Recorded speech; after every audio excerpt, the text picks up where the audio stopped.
বাহ, এই ঘরটা তো খুব সুন্দর। আমি এমন ঘাসের বাড়ি কখনো দেখিনি। দেখি তো ভেতরে গিয়ে ভেতরের দৃশ্যটা কেমন। এসব বলে সুখী ঘরটার ভেতরে যায়। আর ঘরের ভেতরে যে একটা সাপ ছিল সেটা সুখী না দেখে ঘরটা ঘুরে ঘুরে দেখতে থাকে। তখনই পেছন থেকে সাপটা সুখীর পায়ে কামড় বসিয়ে দেয় আর সেখান থেকে চলে যায়। ওরে বাবারে, ওরে মারে, এখানে যে সাপ ছিল সেটা তো আমি জানতাম না। শয়তান সাপটা যে আমাকে কামড়ে দিয়েছে। কে কোথায় আছো? আমাকে সাহায্য করো। সাপের কামড়ে যে আমার শরীরটা জ্বলে যাচ্ছে। একে জঙ্গলের ভিতরে কিভাবে চিৎকার করছে? হয়তো কেউ বড় বিপদে পড়েছে। আমি বরং তার কাছে গিয়ে সাহায্য করি। আরে এখানে তো কাউকে দেখতে পাচ্ছি না। তাহলে কে চিৎকার করলো? কে বিপদে পড়েছ? কথা বলো, আমি তোমাকে সাহায্য করতে এসেছি। মা টুকি, ঘাসের ঘরের ভেতরে আমি তোর সুখী মাসি, ভেতরে আয়। আরে সুখী মাসি, তুমি এই ঘরে কি করছো? আর চিৎকার করে সাহায্য চাইছো কেন? তোমার তো দেখছি কোনো বিপদ হয়নি। বড় বিপদ হয়েছে রে মা। দেখ, আমার পায়ে সাপে কামড়ে দিয়েছে। সাপের বিষে আমি উঠতে পারছি না। তুই তাড়াতাড়ি বাড়িতে গিয়ে তোর কবুতর আঙ্কেলকে ডেকে নিয়ে আয়। আচ্ছা ঠিক আছে মাসি, আমি এক্ষুনি যাচ্ছি। এরপর টুকি তাড়াতাড়ি বাড়ির দিকে আসতে থাকে। আর তখনই পথে একটি ঠেলা গাড়ি দেখতে পায়। আমি বরং এই ঠেলা গাড়িটা নিয়ে সুখী মাসির কাছে যাই, নয়তো কবুতর আঙ্কেলকে ডাকতে যেতে আরো দেরি হয়ে যাবে। আর ততক্ষণে সুখী মাসি আরো অসুস্থ হয়ে পড়বে। কি টুকি, দেখছি ঈগল দাদা ঠেলা গাড়িটা চুরি করে নিয়ে যাচ্ছে। ঈগল দাদাকে তো কথাটা বলতে হবে। সুখী মাসি, কষ্ট করে বাইরে এসো। আমি তোমার জন্য ঠেলা গাড়ি নিয়ে এসেছি। এখন তাড়াতাড়ি তোমাকে নিয়ে তান্ত্রিক বাবার কাছে যেতে হবে, নয়তো সাপের বিষ পুরো শরীরে যে ছড়িয়ে যাবে। হ্যাঁ রে মা, যাচ্ছি।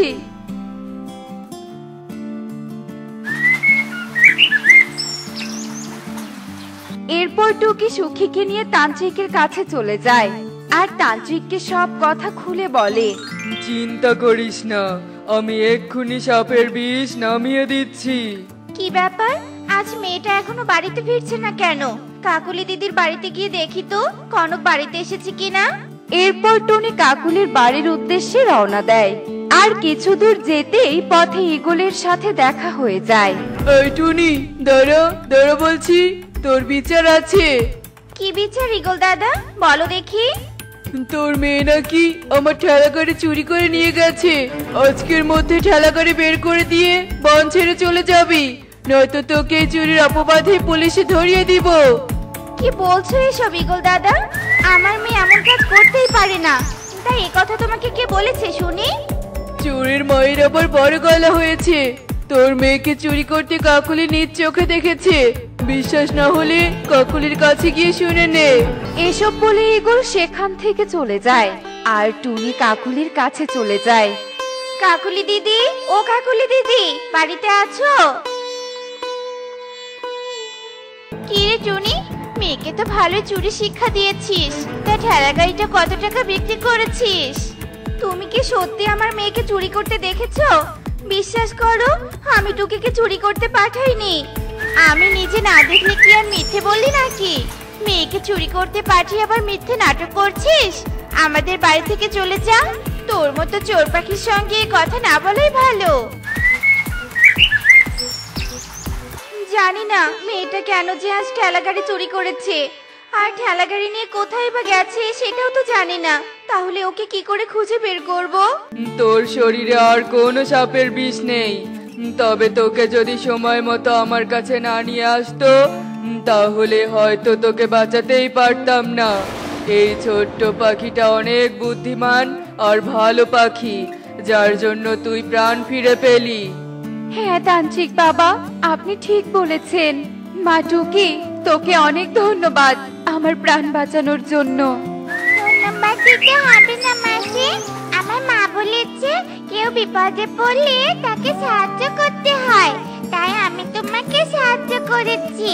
চলো মাসি, এখন বাড়িতে ফিরে যাই, নয়তো মা আমাকে খুঁজবে। হ্যাঁ রে মা, চল। মা টুকি, তুই ঠেলা গাড়িটা কোথায় থেকে এনেছিলি বল আমাকে, আমি সেখানে রেখে আসছি। তোমার শরীরটা ক্লান্ত হয়ে গেছে মাসি, তাই তুমি এখন বাড়িতে চলে যাও। আর আমি যেখান থেকে ঠেলাগাড়ি এনেছিলাম সেখানেই রেখে তারপর বাড়িতে যাব। কিন্তু টুকি। কোনো কিন্তু নয় মাসি, তুমি বাড়িতে চলে যাও। বাড়িতে না গেলে কিন্তু আমি মন খারাপ করব। টুকির মুখে এমন কথা শুনে সুখী খুশি মনে সেখান থেকে চলে যায়। আর টুকি ঠেলা গাড়িটা নিয়ে পথ চলতে থাকে। আর তখনই টুনি টুকির কাছে চলে আসে।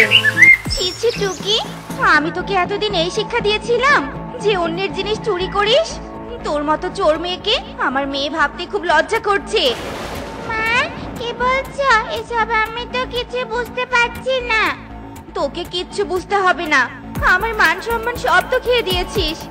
এখন আর তোকে বুঝিয়ে কি লাভ? হ্যাঁ, ঠেলা গাড়িটা আমাকে দে বলছি, যার ঠেলা গাড়ি তাকে দিয়ে আসবো।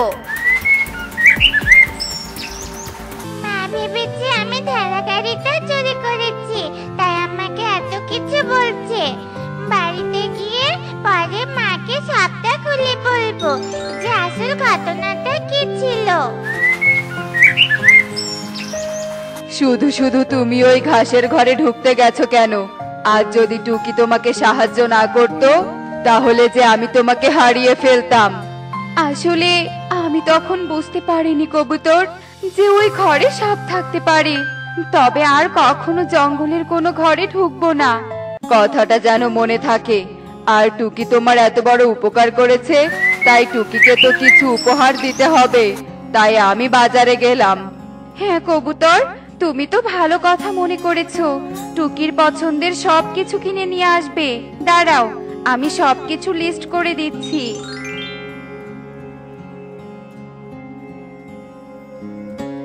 এই টুকি, তাড়াতাড়ি প্রয়োজনীয় জিনিসপত্র গুছিয়ে নে তো। কিন্তু কেন মা, আমরা কোথাও বেড়াতে যাব? এত কথা না বলে যা বলেছি তাই কর।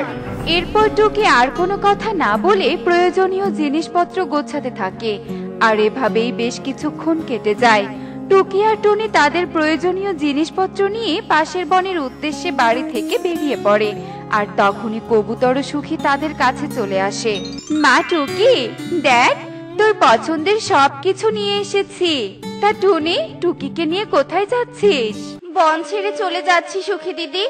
মেয়েটা ঈগল দাদার ঠেলা গাড়ি চুরি করেছিল, তাই ঈগল দাদা বলেছে আমি যেন বন ছেড়ে চলে যাই। কি বলছিস এসব? টুকি ঠেলা গাড়ি চুরি করেনি। তারপর সুখী টুনিকে সব কথা খুলে বলে। তাহলে কাকুলি দিদি ভালো করে সবকিছু না জেনে এভাবে মিথ্যে অপবাদ দিয়েছে। মা টুকি, আমাকে ক্ষমা করে দে মা। তুই এত ভালো কাজ করেছিস, আর আমি কিনা তোকে ভুল বুঝে তোর সাথে কত খারাপ ব্যবহার করেছি। টুকি সুখীকে সাহায্য করেছে বলে আমরা খুশি হয়ে টুকির জন্য এই উপহারগুলো নিয়ে এসেছি। মা টুকি, নে উপহারগুলো নে। ও মা, কবুতর আঙ্কেল আমার জন্য এত কিছু এনেছো। ও মা, কতগুলো চকলেট, নতুন জুতা, চুড়ি, ক্রাউন, কত কিছু। টুনি, টুকিকে নিয়ে বাড়িতে চলে যা। আমরা ঈগল দাদাকে আর কাকুলি দিদিকে আসল ঘটনা খুলে বলবো। এসব বলে সুখী আর কবুতর কাকুলির বাড়িতে চলে যায়। আর কাকুলিকে সব ঘটনা খুলে বলে। টনিকে বলে দিস আমাকে যেন ক্ষমা করে দেয়। আসলে আমি ভালো করে না জেনে চোরের অপবাদ দিয়েছি। সত্যি বলছি, আর কখনো এইভাবে কারো নামে মিথ্যে অপবাদ দিব না। দাদা, এই দাদা, তুই এখানে দাঁড়িয়ে প্লেন নিয়ে খেলছিস, আর ওদিকে মা তোকে খাওয়ার জন্য ডাকছে। যাচ্ছি রে টুকি, আর একটু পরেই যাচ্ছি, আর একটু পরেই। এই দিক দিয়ে প্লেন যাবে, সেই প্লেনটা দেখেই আমি যাচ্ছি। এই দাদা, তুই প্রতিদিন প্লেন দেখার জন্য নদীর ঘাটে এসে দাঁড়িয়ে থাকিস কেন রে বলতো? বড় হয়ে প্লেন চালাবি নাকি? নাকি? আরে বাহ, আমার বোন তো দেখি অনেক বড় হয়ে গেছে। হ্যাঁ রে বোন, বড় হয়ে আমি প্লেন চালাবো, এটা তো আমার স্বপ্ন। আরে ওই তো প্লেনটা এসে গেছে। তোর স্বপ্নে প্লেনটা চলে গেছে, এবার তাহলে বাড়িতে চল দাদা। হ্যাঁ হ্যাঁ, চল চল।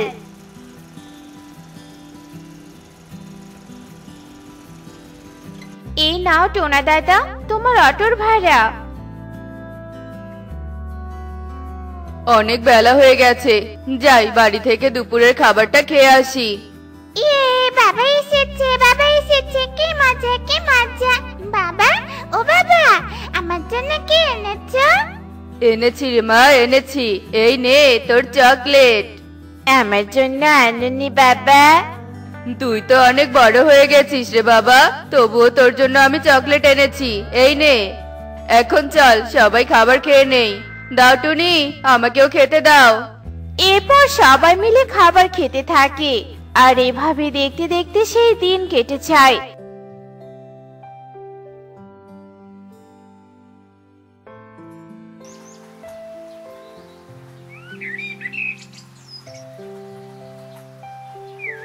আর এভাবেই টোনা ও টুনির সুখের সংসার কাটছিল। আর হঠাৎ করে তাদের সংসারে ধেয়ে আসে ঘোর অন্ধকার। বলছিলাম কি, এখানে টোনা অটো ড্রাইভারের বাড়িটা কোন দিকে? কেন, টোনা দাদাকে কি দরকার? তুমিও কি টোনা দাদার কোনো আত্মীয় নাকি? ধুর ধুর, আমি তার আত্মীয় হতে যাব কেন? আমি তো আমার শ্বশুর বাড়ি যাওয়ার জন্য টোনার অটোকে খুঁজছিলাম। তা খুঁজে আর কোনো কাজ নেই, কেননা কয়েকদিন থেকে টোনা দাদাকে কোথাও খুঁজে পাওয়া যাচ্ছে না। তাই টোনা দাদার অটোর আশা না করে তুমি অন্য উপায় খোঁজো। এই কথা বলে টিয়ে সেখান থেকে চলে যায়। অন্যদিকে টোনা না থাকায় টনির সংসারে অনেক অভাব দেখা দেয়। শোন, তোরা দুই ভাই বোন মিলে বাড়িতে থাকিস, আমার বাড়ি ফিরতে একটু দেরি হবে। তুমি কোথায় যাচ্ছ মা? আমি তোমার সাথে যাব। না রে মা, তোরা বাড়িতে থাক, আমি গিয়ে দেখি কোথাও একটা কাজ পাই কিনা। এই কথা বলে টুনি বাড়ি থেকে বের হয়ে যায় আর সারা দিন ঘুরে ঘুরে একটা কাজ খুঁজতে থাকে। আর এভাবে দেখতে দেখতে প্রায় সন্ধ্যা হয়ে যায়, কিন্তু টুনি কোথাও কোনো কাজ খুঁজে পায় না। তাই সে নিরুপায় হয়ে বাড়ি ফিরে আসে। আর আসার পথে অনেক জোরে বৃষ্টি পড়তে শুরু করে। এ কি, হঠাৎ করে বৃষ্টি শুরু হলো কেন? এমনিতেই সংসারে এখন নুন আনতে পান্তা ফুরিয়ে যাচ্ছে, তার ভিতরে যদি বৃষ্টিতে ভিজি তাহলে তো অনেক অসুস্থ হয়ে পড়বো। না না, বৃষ্টিতে ভেজা যাবে না। ওই তো ওখানে একটা কলা গাছ, যাই একটা কলা পাতা নিয়ে নিজেকে বৃষ্টি থেকে রক্ষা করি। যেমন কথা তেমন কাজ। এরপর টুনি সেই কলা গাছের কাছে যায় আর একটা কলা পাতা মাথায় দিয়ে একটা গাছের নিচে দাঁড়িয়ে যায়। এ কি, এত জোরে বৃষ্টি শুরু হয়ে গেল, এখন আমি কোথায় যাব? আমার শরীর তো বৃষ্টিতে ভিজে যাচ্ছে। আরে ওই তো ওখানে টুনি পাখি কলা পাতা নিয়ে দাঁড়িয়ে আছে, যাই টুনি পাখির কাছে যাই। এরপর সেই পরীকন্যা টুনির কাছে চলে যায় আর বলে, টুনি পাখি, তুমি তোমার কলা পাতাটা আমায় দেবে? আমি যে বৃষ্টিতে ভিজে যাচ্ছি, আর বৃষ্টিতে ভিজলে যে আমি পরিদের রাজ্যে উড়ে যেতে পারবো না। দাও না টুনি পাখি, তোমার হাতে কলা পাতাটা দাও না। পরীকন্যার কথা শুনে টুনি তার হাতে থাকা কলা পাতাটা পরীকন্যাকে দিয়ে দেয় আর নিজে দাঁড়িয়ে থেকে বৃষ্টিতে ভিজতে থাকে। আর এতক্ষণ বৃষ্টিতে ভিজে টুনির অনেক ঠান্ডা লেগে যায় আর সে তখনই সেখানে মাথা ঘুরে পড়ে যায়। আর এদিকে বৃষ্টিও থেমে যায়। এ কি টুনি পাখি, কি হয়েছে তোমার? তুমি এভাবে মাটিতে পড়ে গেলে কেন? এ কি, টুনি পাখি তো কোনো সাড়া দিচ্ছে না। তবে কি বৃষ্টিতে ভেজার কারণে টুনি পাখির অনেক ঠান্ডা লেগে গেছে? আহারে, আমাকে সাহায্য করতে গিয়ে টুনি পাখি নিজেই অসুস্থ হয়ে গেল। তাই আমাকেই কিছু একটা করতে হবে। এরপর পরীকন্যা জাদু করে একটা জাদুই মাদুর নিয়ে আসে আর টুনিকে মাদুরের উপর উঠিয়ে টুনির বাড়ির দিকে যেতে থাকে। আর কিছুক্ষণ পরেই তারা দুজনে টুনির বাড়িতে পৌঁছে যায়। একি পরিকন্যা, তুমি আমাদের বাড়িতে কি করে এলে? দাদা, ওই দেখ মা এসেছে। মা, ও মা, তুমি কখন এলে? আরে সেভাবে ঘুমিয়ে পড়েছো কেন? দেখো না, তুমি তোমার মাকে এখন দেখো না, সে একটু অসুস্থ হয়ে গেছে। তবে চিন্তা করো না, আর কিছুক্ষণের মধ্যেই তার জ্ঞান ফিরে আসবে। এরপর পরিকন্যা টুকি ও রকি মিলে টুনির জ্ঞান ফিরে আসার জন্য অপেক্ষা করতে থাকে। আর কিছুক্ষণের মধ্যেই টুনির জ্ঞান ফিরে আসে। ঠিক তখনই সেখানে ঈগল চলে আসে। টুনি, এই টুনি, বেশ কয়েকদিন থেকে নাকি টোনাকে খুঁজে পাওয়া যাচ্ছে না। তা না হয় না যাক, কিন্তু আমার অটো চালানোর নাম করে আমার অটো নিয়ে পালিয়ে গেছে। তাই তুই তোর সন্তানদেরকে নিয়ে এই বাড়ি ছেড়ে চলে যা। এই বাড়ি বিক্রি করে আমি আমার অটোর টাকা বুঝে নিব। এই সময় আমাদের পাশে দাঁড়ানোর মতো কেউ নেই ঈগল দাদা। টোনা চলে যাওয়ার পর আমরা ঠিক মতো দুটো ভাত খেতে পাচ্ছি না। এখন তুমি যদি এই বাড়িটাও নিয়ে নাও, তাহলে যে আমরা অনেক অসহায় হয়ে পথে পথে ঘুরবো। দয়া করো ঈগল দাদা, দয়া করো, দয়া করো। তোদের ওপর দয়া করে টোনাকে অটোটা ভাড়া দিয়েছিলাম, কিন্তু টোনা কিনা আমার সাথে বিশ্বাসঘাতকতা করলো। না না, আর না, এক্ষুনি তোরা এই বাড়ি ছেড়ে চলে যা। নিরুপায় টুনি কি আর করবে? সে কোনো উপায় খুঁজে না পেয়ে তার সন্তানদেরকে নিয়ে বাড়ি থেকে চলে যায়। পাখি হয়ে অন্য পাখির সাথে এত খারাপ ব্যবহার করা যায় নাকি? এখন তুমি কি করবে টুনি পাখি? কোথায় থাকবে আর খাবে বাকি? তা আমি জানি না পরিকন্যা। টোনা, তুমি আমাদেরকে ছেড়ে কোথায় চলে গেলে? টোনা, টোনা ফিরে এসো। টোনা, টোনা ফিরে এসো।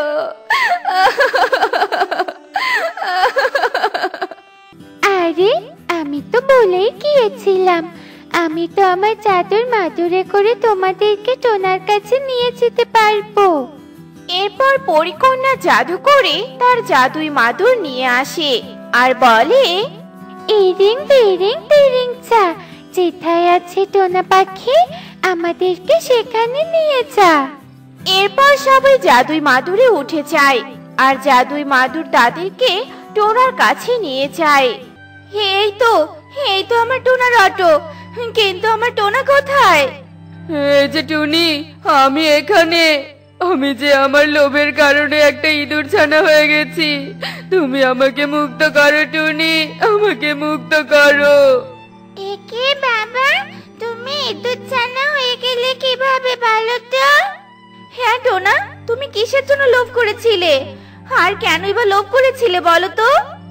শোনো তাহলে, আমি সেদিন অটো চালিয়ে বাড়ির দিকেই যাচ্ছিলাম, আর যাওয়ার পথে আমি কি দেখছি? এক কলসি স্বর্ণ, আর পাশে আবার একটা কাগজ। এই কাগজে আবার কি লেখা?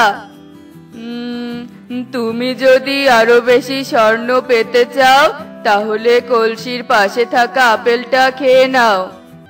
এরপর কাগজটা পড়ে আমি লোভে পড়ে যাই, আর আরো বেশি স্বর্ণ পাওয়ার লোভে আপেলটা খেয়ে নেই।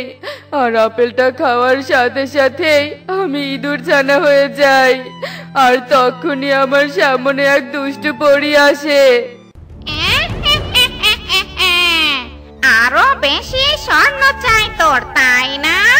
থাক তুই এবার ইঁদুর হয়ে। এই নিয়ে আমি 49 জনকে লোভে ফেলে ইঁদুর ছানা বানিয়েছি, আর মাত্র একজনকে ইঁদুর ছানা বানাতে পারলেই আমি আরো 2 জন পরীর শক্তি পাবো। হে কথা বলে ওই ডাইনি পরী আমাকে জালে বন্দি করে চলে যায়। আমি লোভ করে ভুল করেছি টুনি, আমি লোভ করার শাস্তি পেয়ে গেছি টুনি। আমি আর কখনো লোভ করব না। আমাকে মুক্ত করো টুনি, আমাকে মুক্ত করো। কিন্তু আমি তোমাকে কিভাবে মুক্ত করব? আমি যে তোমাকে মুক্ত করার উপায় জানি না টোনা। আমি তোমাকে মুক্ত করতে পারবো টুনি পাখি, কেননা আমি শুভ শক্তির পরী। আর আমার স্পর্শ অশুভ শক্তিকে ধ্বংস করতে পারে। এই কথা বলে পরীকন্যা ইঁদুর ছানাকে স্পর্শ করে আর সাথে সাথে টোনা নিজের রূপে ফিরে আসে। আর এরপর পরীকন্যা নিজের রাজ্যে ফিরে যায়। অন্যদিকে টোনা ও টুনি আবারও বাড়িতে চলে আসে।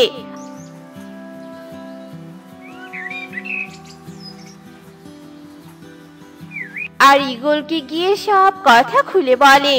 আর ঈগলও টোনার কথা শুনে টোনাকে আবারও অটো চালাতে দেয়। আর টোনা আবারও অটো চালিয়ে তার পরিবারকে নিয়ে সুখে দিন কাটাতে থাকে। দেখলে তো বন্ধুরা, লোভের ফল কি হয়।